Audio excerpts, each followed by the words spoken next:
महादेव। तो हम देख रहे हैं system analysis and design blueprint last time revision का।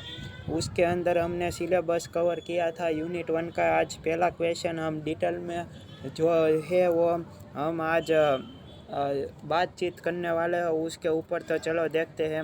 What is system, explain characteristics of system, system किसे कहते हैं और सिस्टम की लाक्षणिकताएं क्या होती है, उसकी कैरेक्टरिस्टिक क्या होती है, तो उसे हम देखते हैं। तो आपको सबसे पहले उसमें क्या करना है, एक सिस्टम की एक जो बेस्ट और इजी जो डेफिनेशन होती है वो आपको करके घर से ही जाना है।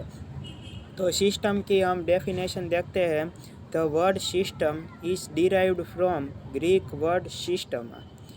The word system is derived from Greek word system. जो ये सिस्टम का जो वर्ड है वो कहाँ से आता है, वो कहाँ से डिराइव होता है, वो सिस्टमा में से ग्रीक वर्ड सिस्टमा में से वो डिराइव्ड हुआ है। विच मीन्स, जिसका मतलब होता है an organise relationship between any set of components to achieve some common cause और objective.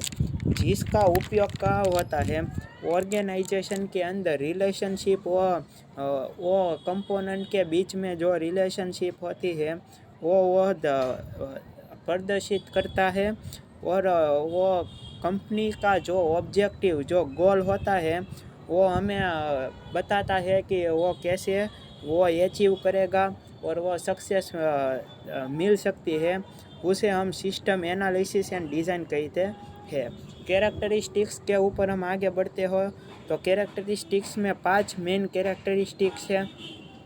Organisation, interaction, interdependence, integration and central objective. ये आपको एक डायग्राम छोटा सा जो है वो आपको ड्रॉ करके अगर आप परीक्षा में अगर आप प्रदर्शित करते हैं तो आप अच्छे मार्क गेन कर सकते हैं। कैरेक्टरिस्टिक्स के अंदर पहले आ जाती है ऑर्गेनाइजेशन।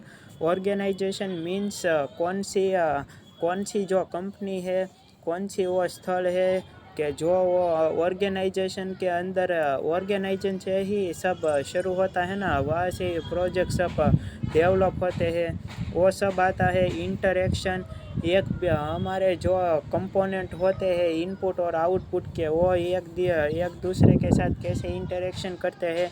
इंटरडिपेंडेंस, वो एक दूसरे पे कितने आधार रखते हैं। इंटीग्रेशन, वो एक दूसरे के साथ कितना कम्युनिकेशन करते हैं। और सेंट्रल ऑब्जेक्टिव, जिसको हम वो मध्यस्थी कहते हैं, उसका इसमें शामिल किया गया है। फिर हम देखते हैं तो इसमें आगे कुछ दिया है नहीं, आगे तो क्वेश्चन 2 ही शुरू हो जाता है। तो उसे हम दूसरे लेक्चर के अंदर डिटेल में बात करेंगे। तो आज यही तक हमारा जो ट्यूटोरियल है उसे रखते हैं। महादेव।